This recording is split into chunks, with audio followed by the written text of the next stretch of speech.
नमस्ते दोस्तों, आज के इस वीडियो में हम पढ़ेंगे मैक्सवेल बोल्ट्जमैन स्टैटिकल काउंट।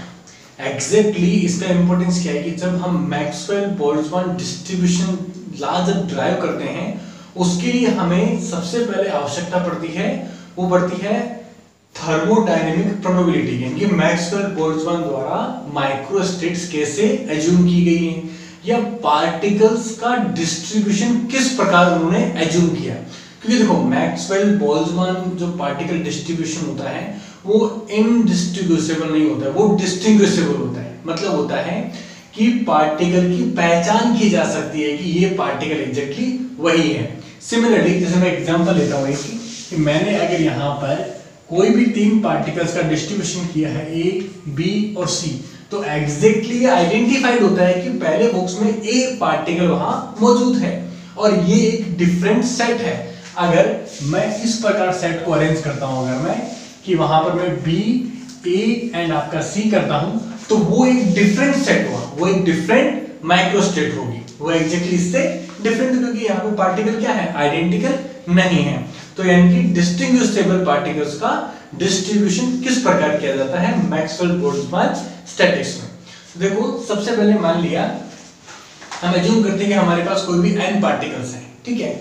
तो n पार्टिकल्स को किसी भी इन एनर्जी लेवल्स में हमें डिस्ट्रीब्यूट करना है, ठीक है, गैस के कोई भी n पार्टिकल्स को। तो देखो मान लिया कि एनर्जी नंबर 1 यानी कि इस एनर्जी स्टेट में हमें n1 पार्टिकल का डिस्ट्रीब्यूशन करना है। देखो यहाँ पे डिफरेंट एनर्जी लेवल में डिफरेंट पार्टिकल्स का अरेंजमेंट किया गया है, ठीक है। मान लिया पहले वाले में n1 पार्टिकल्स का अरेंजमेंट करना है, E2 यानी कि सेकंड एनर्जी लेवल में हमें n2 पार्टिकल्स का अरेंजमेंट करना है और इसमें n3 पार्टिकल का अरेंजमेंट करना है। और ये I-1 यानी कि लास्ट लेवल क्या होगा, EI है, जहां पे Ni पार्टिकल्स होंगे, उससे पहले वाला क्या होगा I-1 और यहाँ पे Ni-1 पार्टिकल होंगे। और आपको ये भी याद रखना है कि इन सब पार्टिकल्स का जोड़ होगा वो टोटल पार्टिकल के बराबर होगा, ठीक है। यानी कि आपके जो n पार्टिकल होंगे वो किसके बराबर होंगे, n1 plus n2 plus n3 plus आपका ni पार्टिकल्स, ठीक है।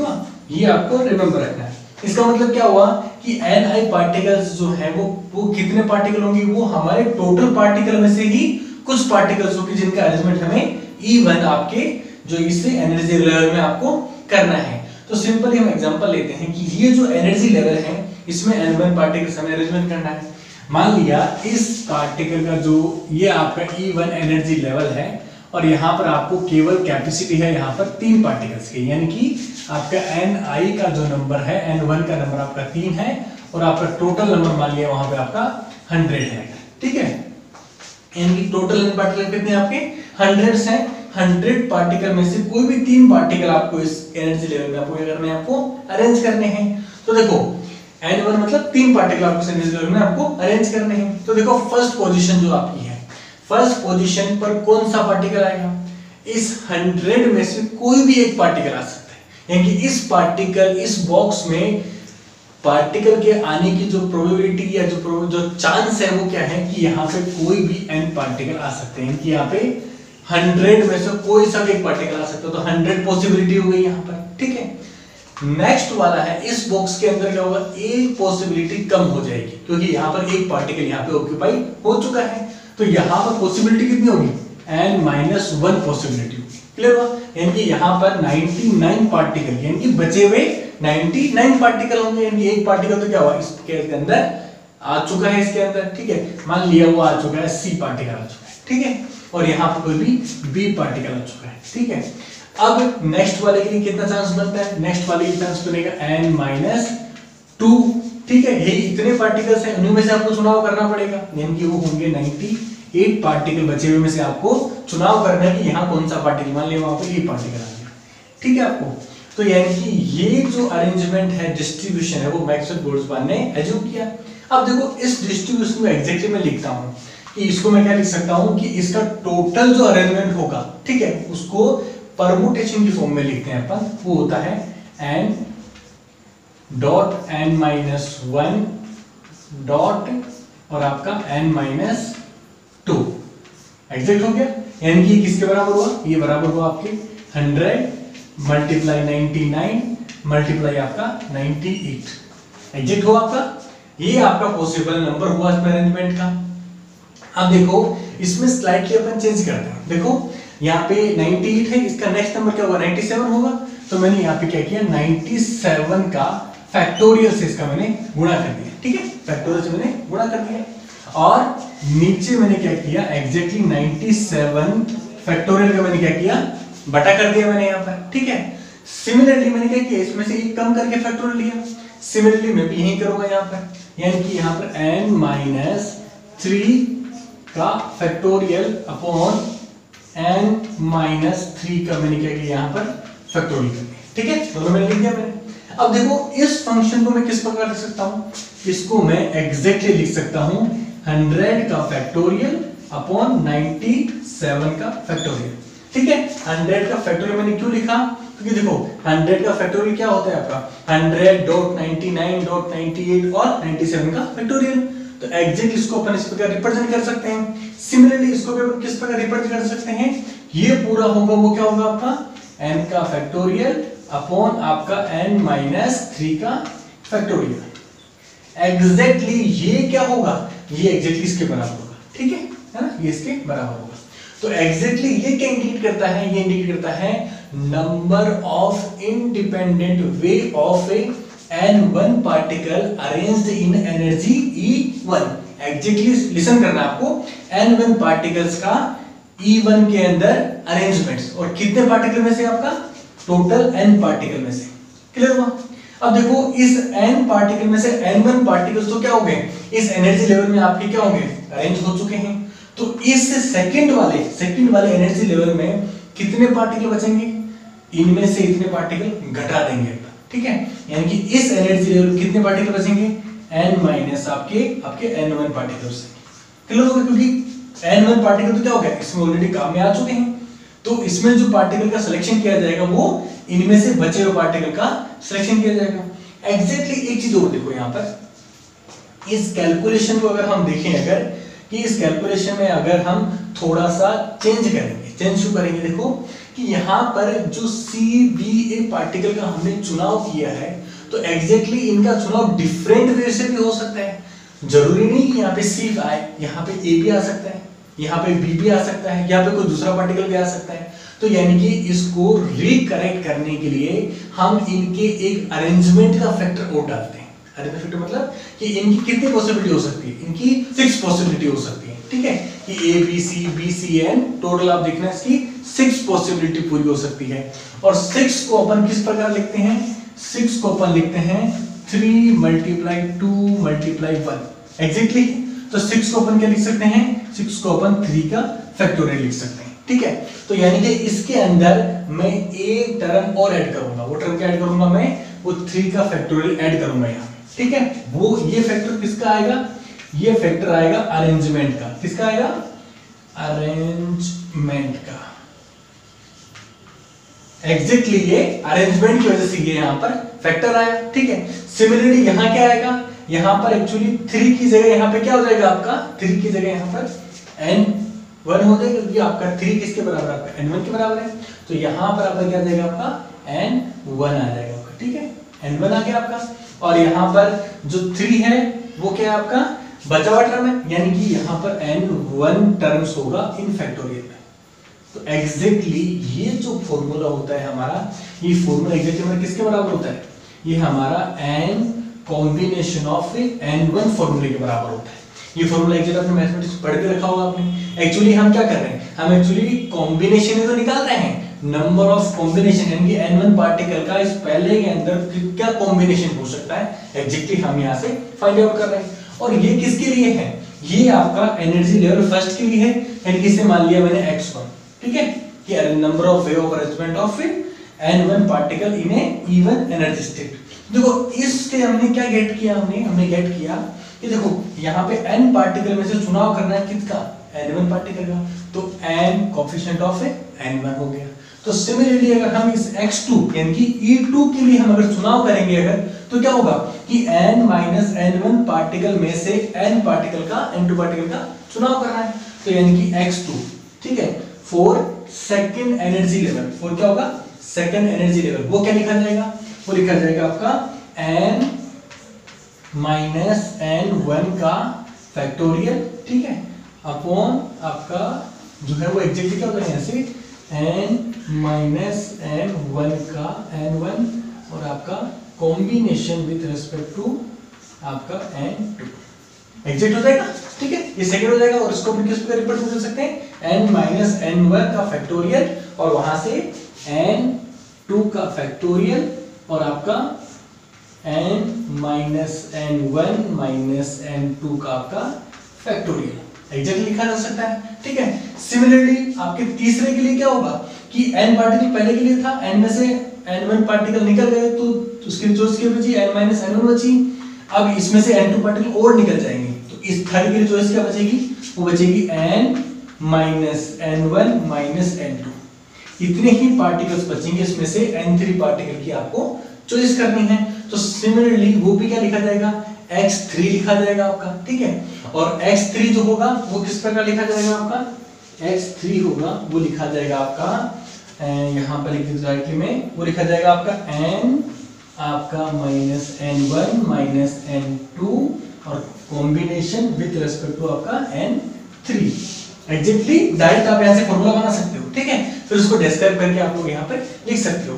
तो इसका जो फॉर्मूला जो बनेगा हमारा वो क्या बनेगा, देखो यहाँ से n minus n1 minus n2 का आपका फैक्टोरियल, ठीक है, और यहाँ से क्या होगा n3 का फैक्टोरियल और यहाँ से n minus n1 minus n2 minus n3 का फैक्टोरियल। एग्जैक्टली ये आपका x3 यानी कि तीसरी एनर्जी स्टेट के लिए इंडिपेंडेंट वेव बनेगा। सिमिलरली इसके लिए क्या होगा, इसके लिए टोटल नंबर ऑफ घटते जाएंगे, यानी कि इसके लिए कितने पार्टिकल बचेंगे n माइनस n1 पहला पार्टिकल कम हो चुका है, माइनस आपका n2 पार्टिकल कम हो चुका है। सिमिलरली पार्टिकल लगातार कम होते जा रहे हैं और यहाँ पर कितने पार्टिकल बचेंगे ni माइनस 1 पार्टिकल बचते, सॉरी ni माइनस 2 पार्टिकल बचेंगे, ठीक है, माइनस 2 इतने ही पार्टिकल बचेंगे इसके लिए चुनाव में, क्योंकि इसमें से ही क्या करना है उसको ni माइनस 1 पार्टिकल का चूज करना पड़ेगा उसे। तो इसको भी एग्जैक्टली हम किस प्रकार लिख सकते हैं, इसको एग्जैक्टली मैं यहाँ पे लिख सकता हूँ xi माइनस 1 के लिए। तो यहाँ से देखो क्या बनेगा आपका, ये पूरा टर्म रहेगा आपका और उसका फैक्टोरियल, इनकी मैं इसको यहाँ पे लिख देता हूँ ना पूरा का पूरा, जो कि बराबर किसके होगा, देखो आपको n आपका माइनस n1 माइनस n2 और यहाँ से ni माइनस 2 और कॉम्बिनेशन विथ तो ni माइनस 1। एग्जैक्ट ये सब कॉम्बिनेशन बनेगा और इस कॉम्बिनेशन से एग्जैक्ट क्या कर सकते हैं अपन यहाँ पर फॉर्मूला लिख सकते हैं। फॉर्मूला क्या होगा, देखो n minus n1 minus n2 और यहाँ से n आपका और आपका i माइनस 2, इसका क्या होगा, इसका फैक्टोरियल होगा आपका और यहाँ से हो जाएगा n i माइनस 2 का फैक्टोरियल और यहाँ से जो बनेगा वो बनेगा n minus n1 minus n2 और यहाँ से n i minus 2 minus n i minus 1 का फैक्टोरियल। एग्जैक्टली ये आपका क्या होगा, एग्जैक्टली x i माइनस 1 के लिए टर्म बनेगा। और फाइनल जो एनर्जी लेवल है आपका, उस एनर्जी लेवल के लिए कितने पार्टिकल बचेंगे, देखो यहाँ से लिख देता हूँ n minus n1 minus n2 और यहाँ से ni माइनस 1, इतने ही पार्टिकल बचेंगे, ठीक है। और उसमें से क्या करना आपको, अभी ni पार्टिकल का चुनाव करना है। तो फाइनल टर्म जो है मेरा वो एग्जैक्टली मैं यहाँ पर लिख देता हूँ, ठीक है। वो एग्जैक्टली टर्म होगा क्या होगा, देखो वो होगा n minus n1 minus n2 और यहाँ से लेकर के n और आपका जो है ये i माइनस 1 का फैक्टोरियल अपॉन, और ये एग्जैक्ट किसके बराबर होगा, एग्जैक्टली ये एग्जैक्टली बराबर किसके होगा, इसके पूरे कोएफिशिएंट के बराबर होगा, यानी कि n माइनस n1 और n i factorial coefficient of n i exactly होगा, यानी कि ये i माइनस 1 होगा ना, इसके कॉम्बिनेशन के बराबर होगा।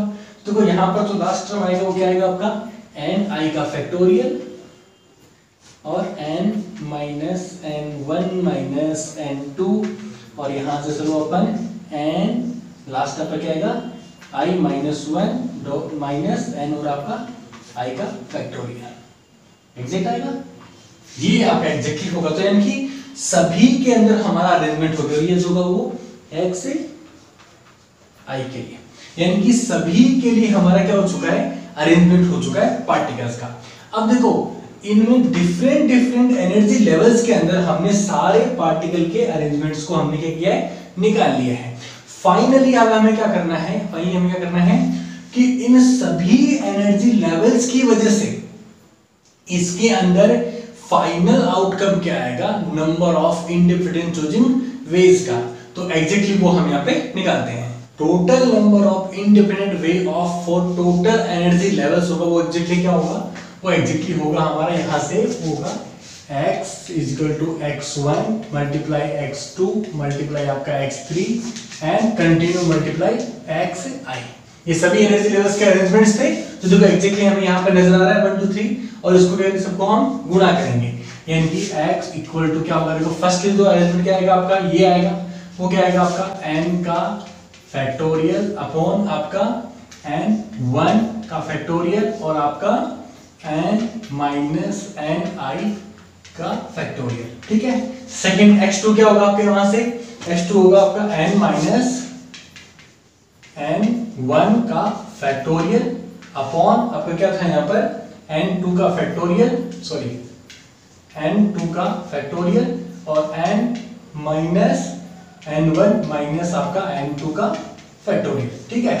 सिमिलरली आपका जो है वो x3 का क्या था आपका यहाँ पर, वो था आपका n माइनस आपका n1 माइनस आपका n2 का फैक्टोरियल अपॉन आपका ये था आपका देखो n3 का फैक्टोरियल और आपका जो है वो n माइनस n1 माइनस आपका n2 और आपका माइनस आपका n3। ठीक है। And multiply so on. ठीक है। और फिर आपका ये वाला मल्टीप्लिकेशन आएगा। ठीक है। वो कितना आएगा आपका n आपका को सॉरी कोष्टक n माइनस 1 माइनस n2 और ये कहां तक जाएगा आपका n i माइनस 2 फैक्टोरियल जाएगा और एग्जैक्टली इसके बटा में जो है वो एग्जैक्ट क्या आएगा n i माइनस 2 का फैक्टोरियल n i माइनस 2 का फैक्टोरियल। ठीक है। और ये एग्जैक्टली n1 होगा। ठीक है। यहाँ पे n1 होगा, यहाँ पर भी क्या होगा ये n1 होगा। ठीक है। और ये क्या होगा n minus n1 minus n2 और ये कहां तक जाएगा आपका, ये n i माइनस 1 तक जाएगा। ठीक है। और लास्ट आपका क्या था आपका, ये x i last energy level था आपका फैक्टोरियल था। तो दोस्तों क्या लिखेंगे अपन, इसको लिखेंगे n minus n1 minus n2 और ये कहां तक गया n i तक गया। ठीक है आपका, है ना, i माइनस 1 तक और का फैक्टोरियल अपॉन आपका क्या हो जाएगा वहां से n का फैक्टोरियल और आपका लास्ट जो टर्म पूरा है वो लिख देता हूं ना, n minus n1 minus n2 और लास्ट में माइनस आपका n i। अब देखो एग्जैक्टली जो मैंने पूरा लिखा है इसको देखो मैं सॉल्व करता हूं उस मल्टीपल को। तो देखो ये वाला जो टर्म है वो कैंसिल हो रहा है अपने उस टर्म से, ये वाला टर्म जो है वो कैंसिल हो रहा है आपके इस वाले टर्म से और सिमिलरली आप देखोगे ये वाला टर्म कैंसिल हो रहा है आपके इस वाले टर्म से और ये वाला जो टर्म है वो अपने पहले वाले से कैंसिल आउट होगा। तो एग्जैक्टली जो फाइनल जो हमारा रिजल्ट बचेगा हमारे पास में वो क्या बचेगा, देखो हमारा वो बचेगा x बराबर केवल आपका n का फैक्टोरियल, यानी कि ये पहला टर्म बचेगा वो। ठीक है। और सभी टर्म में से देखो ये बचेगा n1 n2 और n3 और ये ni, एग्जैक्टली ये टर्म बचेगा। अब देखो जो लास्ट जो टर्म है हमारा, ठीक है, जो नीचे बच गया ये टर्म हमारा कैंसिल आउट नहीं हुए, इस टर्म का जो है हमारा वो एग्जैक्टली सॉल्यूशन क्या है, देखो यहाँ पर वो टर्म एग्जैक्टली क्या है हमारा n minus n1 minus n2 और कंटिन्यू आपका ni तक टर्म आपका। ठीक है। ये एग्जैक्टली आपका टर्म है। इस टर्म को देखो मैं सॉल्व कैसे करूंगा, यहाँ देखो n के बाद में यहाँ पर माइनस में कॉमन ले लेता हूँ। ठीक है। इस माइनस को मैंने कॉमन लिया तो यहाँ से क्या होगा n1 प्लस आपका n2 प्लस आपका n3 और यहाँ से हो गया प्लस आपका ni। ठीक है। ये हो गया एग्जैक्टली आपका। अब देखो यहाँ पर ये कंडीशन हमारी क्या थी कि n इक्वल टू किसके हैं, n1 plus n2 plus n3 और ni के। तो एग्जैक्टली ये टर्म किसके बराबर है, n के बराबर हुआ। तो यानी कि यहाँ पर हो गया n माइनस n, ठीक है, बराबर क्या होगा आपका 0। और ये किस में लग रहा है, फैक्टोरियल में, ठीक है। ये टर्म किस में है आपका, पूरा फैक्टोरियल में टर्म है ना ये पूरा पूरा। तो देखो यहाँ पर क्या हो गया, 0 का फैक्टोरियल वो हमेशा क्या होता है, 1 के बराबर होता है। यानी कि ये जो आपका लास्ट टर्म है वो एग्जैक्ट किसके बराबर हो गया, आपका 1 के बराबर हो गया। और फाइनल जो टर्म बचा है हमारे पास में वो केवल आपका ये वाला बचा हुआ टर्म, ठीक है। तो यानी कि ये क्या शो करता है, ये एनर्जी लेवल में डिस्ट्रीब्यूशन को शो करता है। लेकिन एग्जैक्टली जो हमारा फॉर्मूला होता है उसके अंदर हमने क्वांटम स्टेट को छोड़ दिया है। मतलब ये जो फॉर्मूला है वो किसके लिए, क्लासिकल स्टेट के लिए, ठीक है।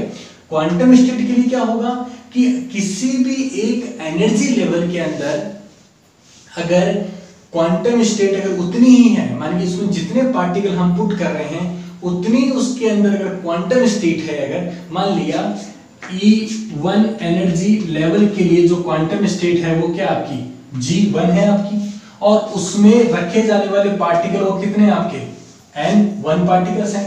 तो N1 पार्टिकल्स जो हैं वो फ्री हैं किसी भी क्वांटम स्टेट में जाने के लिए। इनके जो क्वांटम स्टेट उसमें क्या होगा, Ni पार्टिकल G1 का मतलब है कि फर्स्ट एनर्जी लेवल के अंदर जितनी क्वांटम स्टेट्स बनी हैं उतनी क्वांटम स्टेट्स में कोई भी पार्टिकल जाने के लिए फ्री है।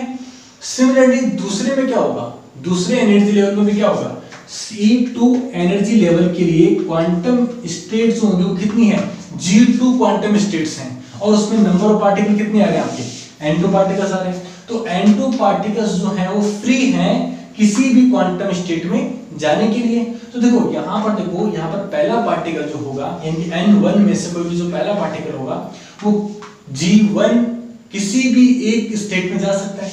यानी कि पहला पार्टिकल जो होगा वो किस में जाएगा, किसी भी G1 स्टेट में जा सकता है।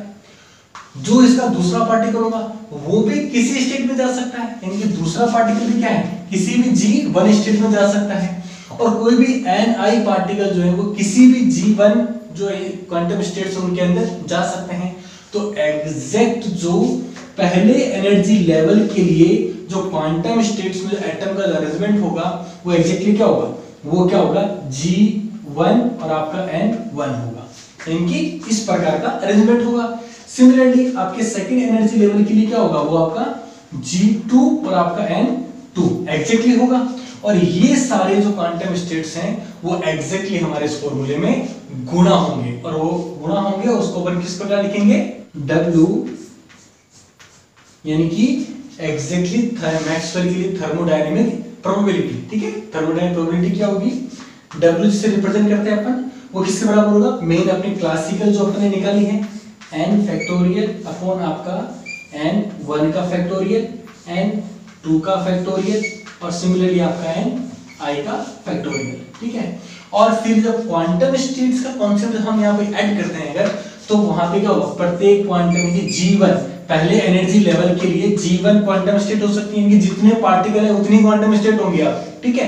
तो N1 पार्टिकल है उसके लिए G1 क्वांटम स्टेट है, और प्रत्येक पार्टिकल अपने क्वांटम स्टेट में जाने के लिए क्या है, फ्री है। तो उसके लिए जो पॉसिबल अरेंजमेंट होगी वो क्या होगी, G1 upon N1 for first energy level. Similarly for second energy level क्या होगा, G2 क्वांटम स्टेट और N2 उसके अंदर पार्टिकल है, यानी कि ये गुणा में आपका G2 क्वांटम स्टेट और आपका N2 पार्टिकल, और ये गुणा सिमिलरली कहां तक चलेगा, आपका Gi, ठीक है, लास्ट एनर्जी स्टेट Gi और आपका Ni, ठीक है। Gi मतलब आपका लास्ट जो ith लेवल एनर्जी लेवल है वहां पर Ni जो आपके पार्टिकल्स आए हैं उसके लिए क्वांटम स्टेट्स। तो देखो यानी कि ये थोड़ा डिफरेंट अलग है, ठीक है। तो एग्जैक्टली हमारा जो फॉर्मूला बनेगा वो क्या बनेगा, एग्जैक्टली हमारा W इक्वल टू आपका n का फैक्टोरियल, पहले आपका आ जाएगा एग्जैक्टली n का फैक्टोरियल। और देखो ये दोनों चीज क्या आपकी एग्जैक्टली गुणा में चल रही है, ऊपर चल रही है और ये नीचे चल रही है। और गुणा के लिए हमेशा क्या लिखते हैं, पाई लिखते हैं, एग्जैक्टली क्या पाई होता है, और ये किसी भी i नंबर तक चल रहा है, ठीक है। तो देखो इसके लिए क्या लिखा जाएगा, इसके लिए लिखा जाएगा आपका Gi, ठीक है, यानी कि i का मतलब 1 2 3 4 6 लास्ट i नंबर चलता है, ठीक है, 1 2 3 4 6 i नंबर तक। ये ऐसे आप k नंबर भी दे सकते हो, ठीक है, k = 1 to i नंबर चलेगा, ठीक है, यानी कि यहां पे मैं इसको k नंबर दे देता हूं, ठीक है। कोई भी k नंबर, और k इज इक्वल टू आपका 1 से लेकर के और आपका कोई भी i नंबर तक चलेगा, ठीक है। और यहाँ पे क्या हो जाएगा आपका gk हो जाएगा आपका, और आपका nk हो जाएगा आपका, ठीक है। नीचे वाले प्रोडक्ट में क्या चल रहा है, n1 का फैक्टोरियल 2 का, ये भी कहां तक चल रहा है, i तक चल रहा है, यानी किसको भी कर देता हूं मैं nk दे देता हूं, ठीक है, nk का फैक्टोरियल, ठीक है। और ये एग्जैक्टली मैक्सवेल बोल्ट्जमान स्टैटिक्स के लिए काउंट होता है, ठीक है, या थर्मोडायनेमिक की प्रोबेबिलिटी होती है मैक्सवेल बोल्ट्जमान डिस्टिंग्विशेबल पार्टिकल की एग्जीक्यूशन के लिए। तो एग्जैक्टली ये फॉर्मूला हमने पूरे मैथमेटिकल से इसको हमने ड्राइव किया।